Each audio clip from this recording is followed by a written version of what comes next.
इतिहास में पहली बार जिसको मौत और हार का डर ना हो, जीत उसकी मुकद्दर में तय होती है।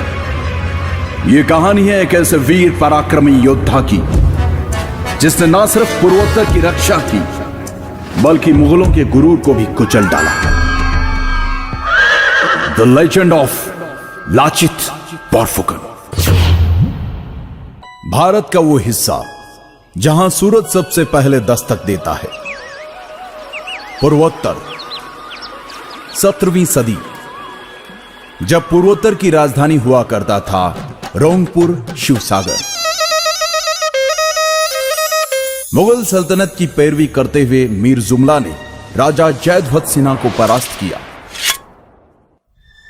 जिसके पश्चात उनकी अकाल मृत्यु हो गई। समय के गति चक्र के साथ अहोम राज्य के राज सिंहासन पर स्वर्गदेव यानी राजा चक्रध्वज सिन्हा विराजमान हुए, जिन्होंने अपने राज्य के प्रधानमंत्री आटुन बोड़ा गुहाई, जो कि बेहद चतुर, हर काम में निपुण और एक कूटनीतिज्ञ थे, के साथ मिलकर नए दुर्गों का निर्माण किया। अपनी सेना को संगठित कर उसे और मजबूत बनाने के लिए उन्होंने एक वीर योद्धा लासित बोरफुकन को अपनी सेना का प्रधान सेनापति नियुक्त किया।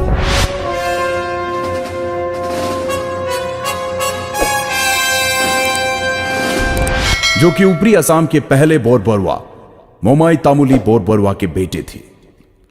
लासित हर तरह के युद्ध कौशल में सामर्थ्य रखते थे। सेनापति नियुक्त करते वक्त राजा चक्रध्वज सिन्हा ने लासित को एक सोने से निर्मित हैंगडांग यानी तलवार उपहार स्वरूप दी। चक्रध्वज सिन्हा ने धीरे धीरे आसपास के सभी राज्यों से मित्रता के संबंध बनाने शुरू कर दिए और मुगलों के साथ की गई संधियों को तोड़ना शुरू कर दिया। यह सुनकर मुगलों के फौजदार फिरोज खान ने इस विषय को गंभीरता से लेते हुए राजा चक्रध्वज सिन्हा पर दबाव बनाना शुरू किया और चेतावनी दी कि अगर तुमने हमारे साथ की गई संधियों को ठुकराने की कोशिश की तो इसका परिणाम बहुत ही भयानक होगा। उधर इन बातों की परवाह किए बगैर प्रधानमंत्री आटुन बोड़ा गुहाई और प्रधान सेनापति लासित बोरफुकन ने मिलकर पहले छोटी छोटी जगहों पर और फिर अगस्त 1667 को गुवाहाटी पर भी फतह हासिल कर, जिसके तहत मुगलों को पीछे हटने पर मजबूर होना पड़ा।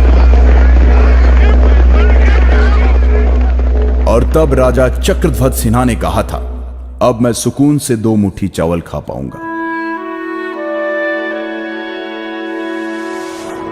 वहीं दिल्ली में बैठे मुगल सल्तनत के बादशाह औरंगजेब को जब इस बात का पता चला तो वो बौखला गया और 19 दिसंबर 1667 को एक विशाल सेना जिसमें 5000 बंदूकधारी, 1000 से अधिक तोपें, नावों का एक बड़ा बेड़ा, 30,000 पैदल सैनिक, 15,000 तीरंदाज और 18,000 तुर्की घुड़सवार शामिल थे, जिसकी कमान उसने राम सिंह के हाथ में देकर कहा, जाओ और जो भी हमारे सामने सर उठाने का साहस करे उसे कुचल डालो।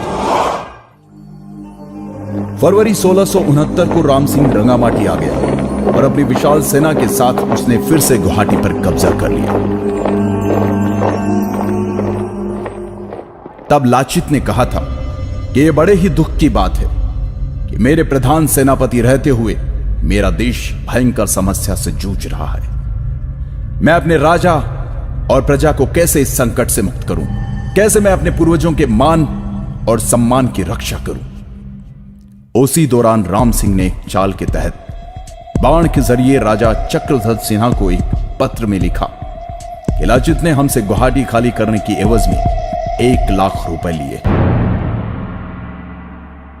एक बार तो राजा को लाचित की ईमानदारी पर शक हुआ, लेकिन प्रधानमंत्री आटुन बोड़ा गुहाई ने समझाया कि लाचित देशभक्त है और यह उनके खिलाफ एक षड्यंत्र मात्र है। लाचित के देशभक्ति की मिसाल इस बात से भी लगाई जा सकती है कि मुगलों पर नजर रखने एवं युद्ध नीति के तहत लाचित ने गुवाहाटी के नजदीक दुर्ग बनाने के काम की जिम्मेदारी अपने मामा को दी थी और कहा कि कल भोर होने से पहले यह दुर्ग तैयार हो जाना चाहिए। मामा ने कहा, आप निश्चिंत होकर आराम करें, सुबह तक काम हो जाएगा। आधी रात को लाचित की बेचैनी बढ़ गई। उनसे रहा नहीं गया और वो दुर्ग का काम देखने चले आए। उन्होंने वहां जाकर देखा तो सारे मजदूर और मामा सो रहे थे। यह देखकर लासित की आंखों में खून उतर आया और उन्होंने गुस्से से मामा को उठाकर कहा, मामा, मैंने आपको कहा था कि काम रात भर में हो जाना चाहिए। दुश्मन हमारी मां की छाती पे खड़ा है, लेकिन बावजूद इसके आप आराम की नींद सो रहे थे। यह देखकर मामा लड़खड़ाते हुए बोला, माफी चाहूंगा, काम करते करते कब नींद लग गई मुझे पता ही नहीं चला। मैं अभी मजदूरों से कहकर काम शुरू करवा देता हूं। परंतु लाचित के सब्र का बांध टूट चुका था। गद्दार, मुल्क से बढ़कर मेरा मामा नहीं हो सकता, कहते हुए मामा की गर्दन धड़ से अलग कर दी और रातों रात उस दुर्ग का निर्माण करवाया, जिसके कारण मजबूर होकर मुगल सेना को जल युद्ध के लिए तैयार होना पड़ा, जिसमें कि मुगल सैनिक बहुत कमजोर थे। इधर बहुत तेज बुखार से जूझ रहे लाचित को अर्जुन घोड़ा गुहाई ने कहा कि तुम्हारी तबीयत बहुत खराब है, इस हालत में तुम युद्ध पर नहीं जा सकते। फिर भी लाचित युद्ध के लिए गए और शुरू हुआ सराय घाट का ऐतिहासिक युद्ध, द बैटल ऑफ सराय घाट। लेकिन क्योंकि लाचित के पास सेना बहुत कम थी, इसलिए लाचित की सेना हारने लगी, युद्ध छोड़कर पीछे हटने लगी।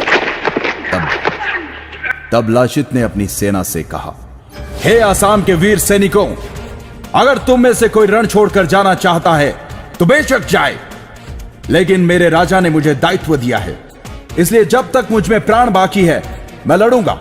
अगर मुगल मुझे बंदी बनाकर ले जाना चाहते हैं तो ले जाने दो। तुम जाकर राजा से कह देना कि मैं उनकी आज्ञा का पालन करते हुए आखिरी दम तक लड़ा।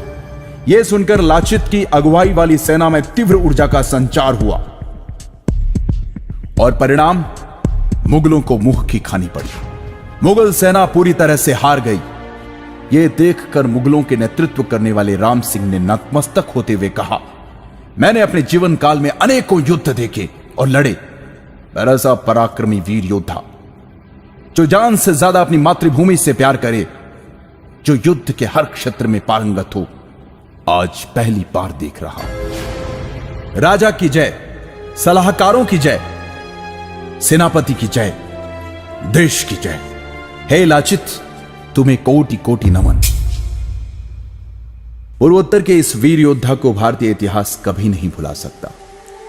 सराय घाट युद्ध विजय प्राप्त करने के 1 साल बाद लंबी बीमारी के चलते इस महान योद्धा का स्वर्गवास हो गया।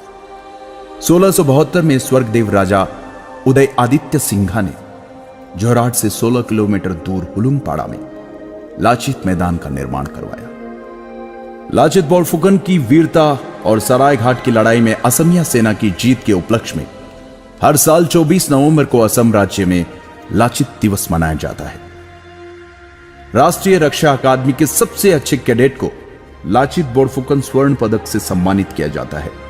वतन के लिए अपने प्राणों की परवाह न करने और असम के इतिहास के निर्माण की नींव कहलाए जाने वाले ऐसे महान योद्धा को शत शत प्रणाम।